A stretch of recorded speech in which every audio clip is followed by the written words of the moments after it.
Hi everyone. We'll continue the features of Java. This is what it's students. Okay. So what are the features of Java?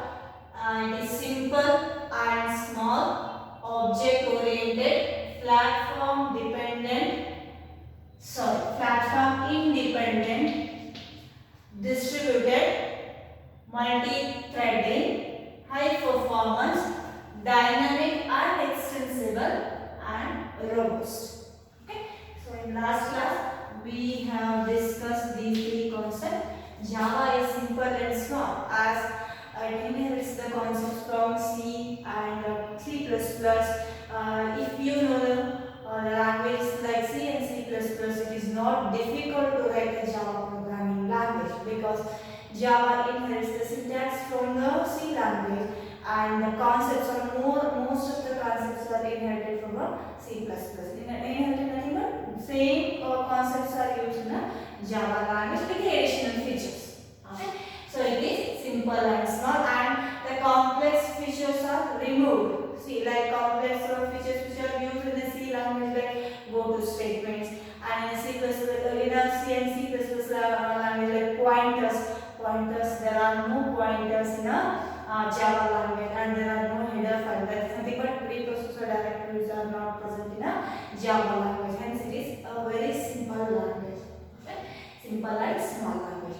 And object oriented, as we have discussed. So Java is object oriented programming, and everything what we want to write it should be within a classes. Okay, class consists of data and functions. Okay, it provides the provides very security to the data and could as we write within a class. So platform independent nature, as we have discussed. So Java is platform independent, nothing but architecture neutral. It's nothing but you can write a Java program once and you can execute on any platform, on any hardware system. The only thing is JVM should be installed. Java virtual machine should be installed. So Java is platform independent, but JVM is platform dependent. It means that so different systems must have their own JVM. Okay. Once JVM is installed, the same Java program can be executed in a own machine. As because so it is compiled and interpreted language. Correct? So Java is compiled and interpreted language. It means that when we compile, we get a bytecode. That is nothing but highly optimized set of instructions that is designed to be execute on the different hardware system. Okay, so that bytecode will be executed on a different machine. Okay. So the next one is distributed. Java is designed to be a distributed language. Distributed means it will be it is distributed over the internet, over the network. Okay, as because so Java has the ability to share both the data and programs. Data and programs will be shared. Data and programs will be shared among the multiple users on a remote location. Okay, and Java has the ability to open and access the shared object on different locations as easily as they can use the objects within a local system. Okay, so objects on a remote machine can be accessed easily by Java language.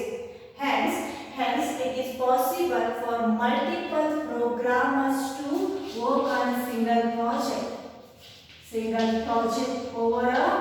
across a network. Okay, because one project consists of models. Okay, so the models will be distributed among the multiple programmers. Okay?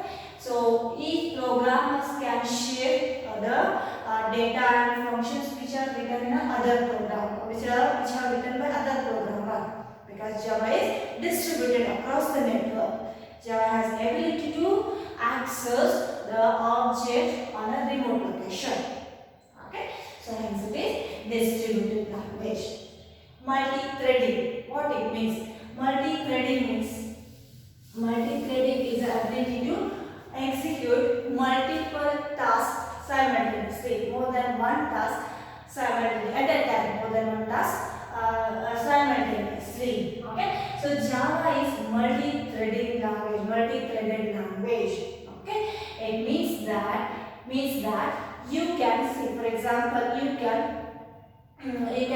view the video. You can view the video while you are scrolling the web page or while you are downloading the other upload. Okay, so all these three tasks can be executed concurrently or can be executed simultaneously. Okay, so hence it is multi-threaded language. It improves the performance. Here, the next point, high performance. Because of multi-threading, Java's performance is very impressive. Okay, so as the first thing is as it generates the bytecode, that is also one point. It means that it provides a high performance because of generating a bytecode. Okay, so and the second one is it supports the multi-threaded language. It supports the multi-threading and it provides many classes and many classes and interfaces which provides the synchronization of the task. Okay, hence because of multi-threading, the performance of the Java is very impressive, very fast as compared to the C and C++ language. Okay, so dynamic and extensible. So dynamic nothing but, so Java has the ability to link the class libraries and the functions and the methods during the runtime, during the execution time. Okay, it can link the other class, other functions dynamically during the execution time.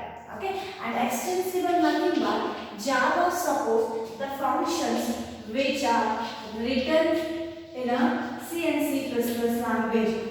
So the functions which are written in a C or C++ language can be included in a Java program during the runtime. These functions are called as native functions or native methods.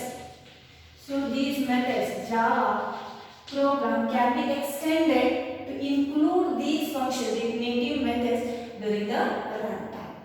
Okay, it supports native methods. Nothing but functions which are written in a C and C++ language can be included in a Java language during the execution time. Okay.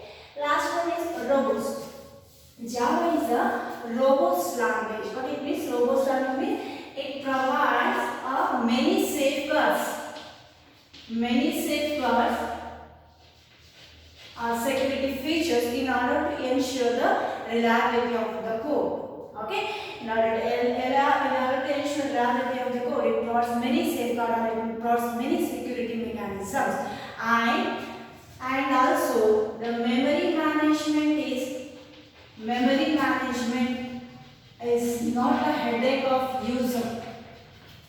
It is not the headache of user because memory management is left to the JVM itself. JVM, it handles the memory management. Okay, so when memory is not used by the object, those objects are considered for the garbage collection. Garbage collection, it is a technique. Okay, it is a process used by the JVM in order to free the memory which are not at all used. Okay, you will study garbage collection in detail in the coming classes. Okay, and memory management is completely handled by the JVM. Okay, user is not going to take a worry about the memory management, and also it provides the exception handling mechanism. Or it supports exception handling, or it has a feature called as exception handling in order to handle the errors. Okay, so when it handles the errors, system crash will be avoided. Okay, when errors are handled by the JVM, we can avoid the system crash. Hence, the Java is most robust language. Okay, provides many safeguards in order to ensure the reliability, and it provides very strict compile time and runtime checking for the data types. It provides a security to the Java language, and also there is no chance of accessing a memory without authorization. The programmer cannot directly access the memory without authorization, as because there are no pointers. If pointers are there, memory will be accessed by the variables, right? So there are no pointers, so memory will be accessed only by the authorization. Okay, so hence it is a robust language. Okay, so these are the features of Java. Okay, so next we will see how Java is differ from C and C++.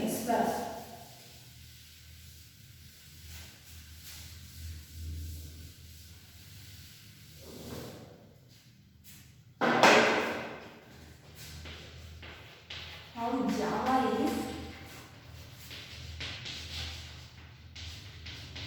differ from C and C++. Okay. As we have, well, first we see C and Java. How Java is differ from C.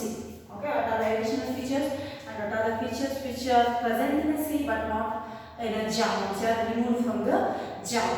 Okay, and as we have discussed, most of the concepts will be same as that of the C language. Some of the features will be removed by the Java. What are those features? We'll see. Okay.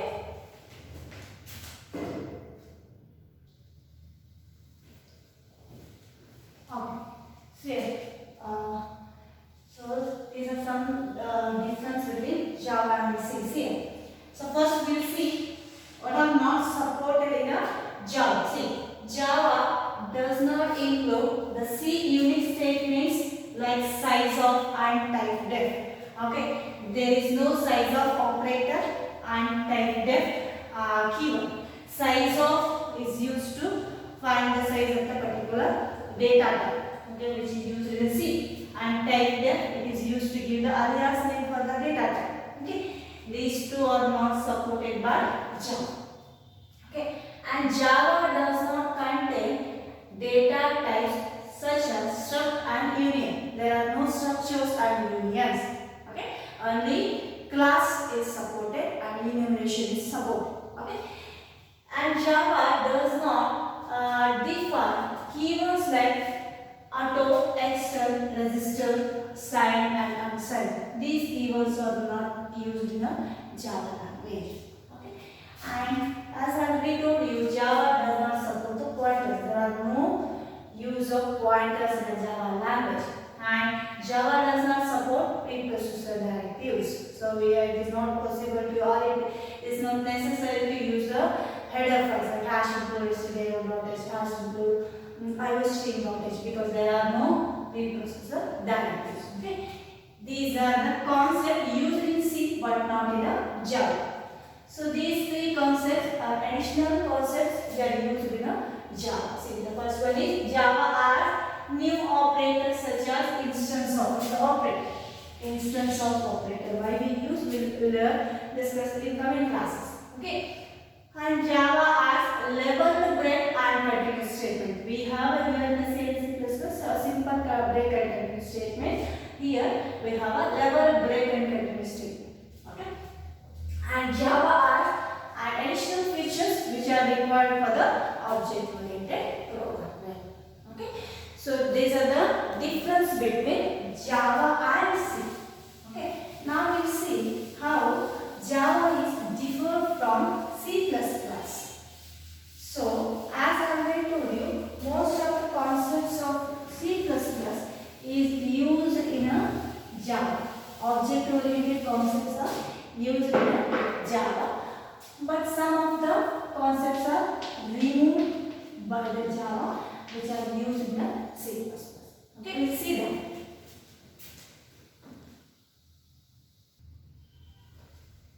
Okay, so these are the difference between Java and C++ here. So Java does not support operator overloading. So operator overloading is supported by C++. So operator overloading is nothing but a single operator can be used for multiple tasks. So in the first, second class when we were discussing about the OOPS concept, I have given an example. Say for example, plus operator can be used when we were discussing about the polymorphism.